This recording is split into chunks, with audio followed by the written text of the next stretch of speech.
Paolo Avellino, dinumog sa Sab-Uyan Festival. Hindi matiis si Kim Chiu, kaya umuwi agad ng Maynila.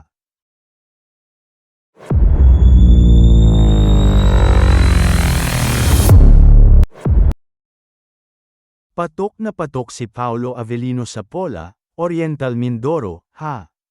Ang bongga nga ng pagtanggap sa kanya ng mga constituent ni Mayor Jennifer Mindanao Cruz sa ginanap na Sab-Uyan Festival.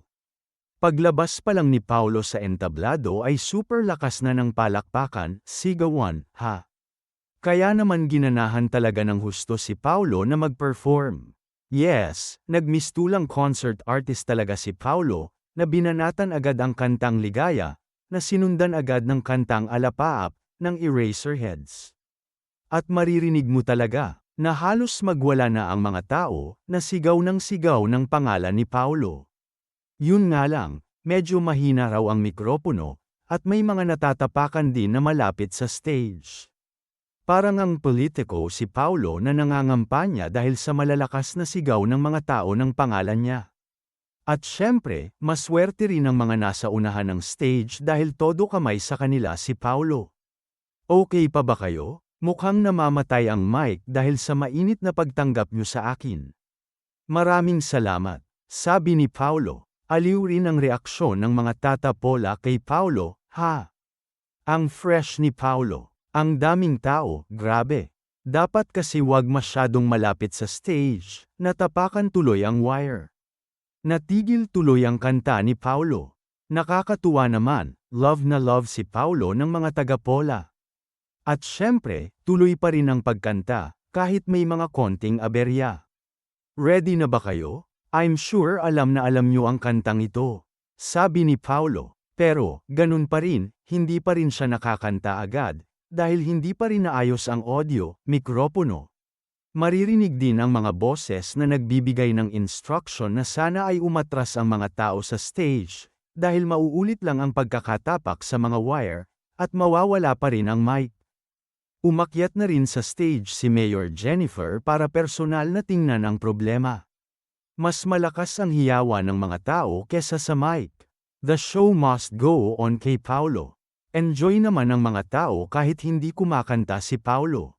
Well, ganun talaga. Kapag super sikat at gwapo ang nagpi-perform, nagkakagulo talaga ang mga tao. At napansin din ng mga tao na ang RM, road manager, ni Kim Chiu ay RM din ni Paolo, ha?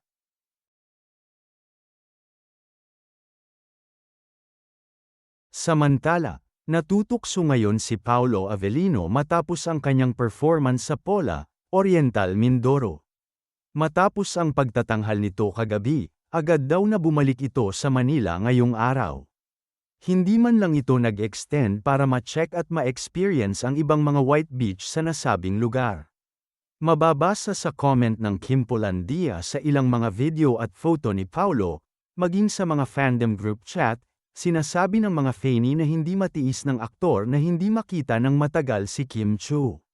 Pinuputakti ng mga komento na galawang mag-asawa na raw ang dalawa na hindi kayang mawalay sa isa't isa. Well, marami sa mga sikat na celebrity bumabalik na agad ng Manila matapos ang kanilang show sa probinsya.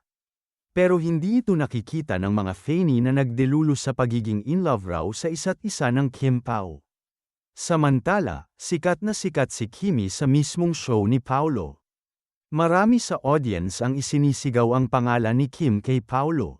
Request naman ng mga ito, bitbitin o isama naman daw sa susunod si Kim kahit hindi ito kumanta. Makita lang nila ng personal sa entablado. Siyempre, sumakay naman si Paolo at nilingan ang mayor ng Pola, ang dating aktres na si Ina Alegre o si Jennifer Cruz sa tunay niyang pangalan.